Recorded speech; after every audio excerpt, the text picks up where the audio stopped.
Hello guys, in today's video I will be showing you how to fix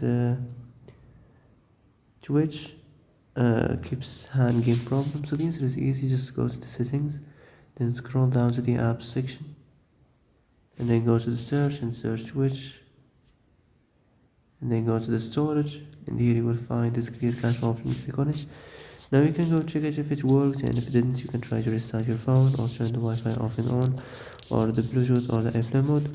Also, you can try to clear data, but be careful. If you clear data, all this application's data will be deleted. This includes all files, the settings, the accounts, the databases, etc. So be careful if you wanna clear your data.